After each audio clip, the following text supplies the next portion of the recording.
Hi everyone, my name is Xiangfei from Shanghai Mental Health Center. The title of my talk today is A Functional Subnetwork During Response Inhibition Reviewed by Network-Based Statistics. Previous studies have consistently shown the activation of a series of brain regions during response inhibition tasks, such as the stop signal task.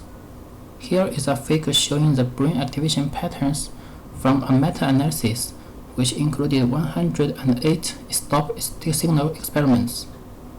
Based on such results, a large-scale functional neural network has been proposed as the neural basis of response inhibition. However, because such functional neural network hypothesis was primarily based on the contrast of neural activation between inhibition and non-inhibition trials, it still remains unclear that whether these brain areas are functionally connected during the inhibition task.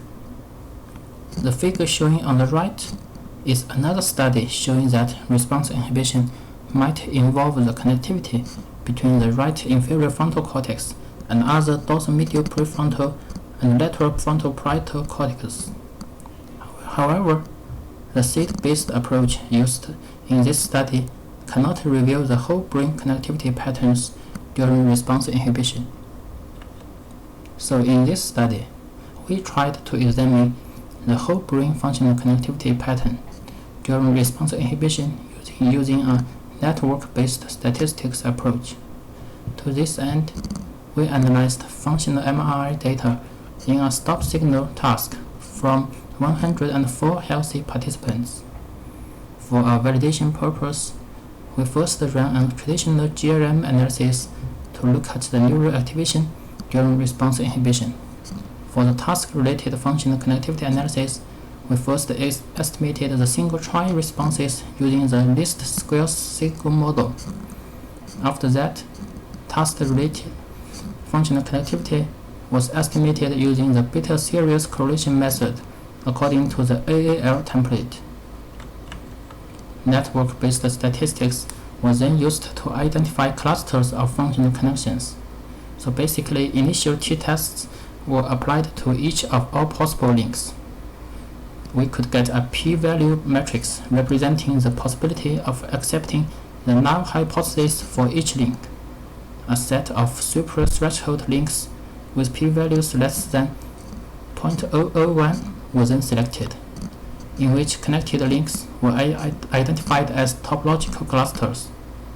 The significance of the identified clusters was tested using permutation test. Let's first look at the activation results from the GRM analysis. As shown in the figure and table, the contrast between successful stop trials and go trials revealed a series of brain activations. Overall, such activation patterns are consistent with previous research. Now let's look at the connectivity results.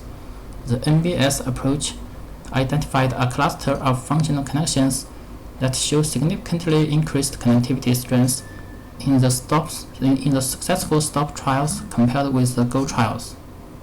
As shown in the figure, this cluster consisted of 33 links between pairs of 22 nodes. This table shows the details of the 33 links between pairs of 22 nodes in the functional subnetwork. We further ran a control analysis to rule out possible influences of the participants' age and head movements in the scanner. Head movement was quantified using the frame-wise displacement. The left panel shows the NBS results without the regression of the H and FD, which have been shown in previous slides. The right panel shows the NBS results with the regression of H and FD. Overall, the two results are very similar. We also ran another control analysis to examine the effects of template selection by running the same NBS analysis based on power template. We can see that the two results are somewhat similar. So in conclusion, by using the network-based statistics approach, our results suggest that those brain areas that have been identified by previous research are functionally connected as a subnetwork during response inhibition. Therefore, the current studies pose a large-scale functional brain network basis for response inhibition. Thanks for your attention.